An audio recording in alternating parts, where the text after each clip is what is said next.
आप देख रहे हैं इंडिया न्यूज का डिजिटल प्लेटफॉर्म। आपके साथ मैं रचना बंसल। कर्नाटक में चुनाव प्रचार बहुत जोरों शोरों से चल रहा है। आज संडे है, लेकिन इस संडे में भी सियासी झलकियां दिख रही हैं। अलग अलग पॉलिटिकल पार्टी के जरिए वहां चुनाव प्रचार हो रहा है। अपनी पार्टी के समर्थन में वोट मांगे जा रहे हैं। इन सब के बीच में बजरंग बली की एंट्री बहुत ज्यादा सुनी जा रही है। बहुत ज्यादा चर्चा बजरंग बली की हो रही है। 10 मई वो दिन जब मतदान होगा, कर्नाटक के लोग अपने मत का इस्तेमाल करेंगे और 13 मई को रिजल्ट हम सबके सामने आ जाएगा।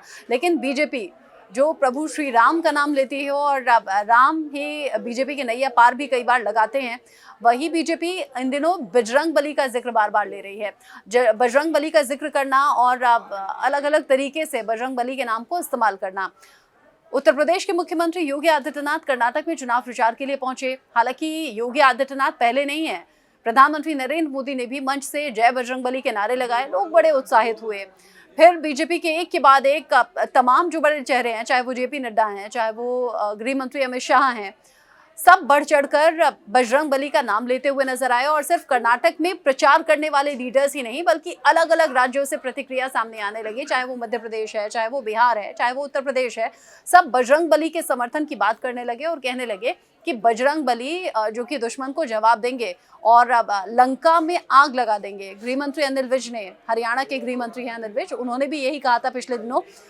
मुख्यमंत्री योगी आदित्यनाथ के जरिए भी यही कहा गया है। उन्होंने कहा कि जिस तरह से हनुमान जी ने रावण की लंका में आग लगाई थी, उसी तरह से कर्नाटक में भी बजरंग बली ही नैया पार लगाएंगे और बजरंग बली कांग्रेस के अधर्मों का नाश करेंगे। यानी कि कांग्रेस और बाकी जो विरोधी पार्टियां हैं उन पर उन्होंने निशाना साधा और कहा कि जितना अधर्म किया गया है उन सबका खात्मा बजरंग बली के जरिए ही होगा।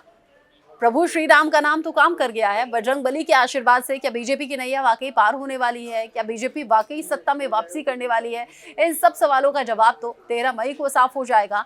लेकिन कर्नाटक की जो जनता है वो सभी पार्टियों को बहुत गौर से सुन रही है, सभी बयानों को बहुत गौर से सुन रही है और देखना होगा किसे चुनती है, कौन से कैंडिडेट पर भरोसा दिखाती है।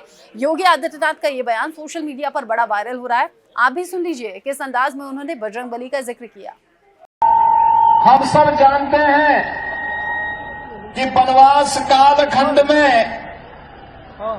प्रभु श्री राम के अनन्य सहयोगी के रूप में कर्नाटक के अंदर ही जन्मे श्री हनुमान जी का सबसे बड़ा सहयोग प्राप्त हुआ था। और आज इसीलिए मैं आपका आह्वान करने के लिए आया हूं।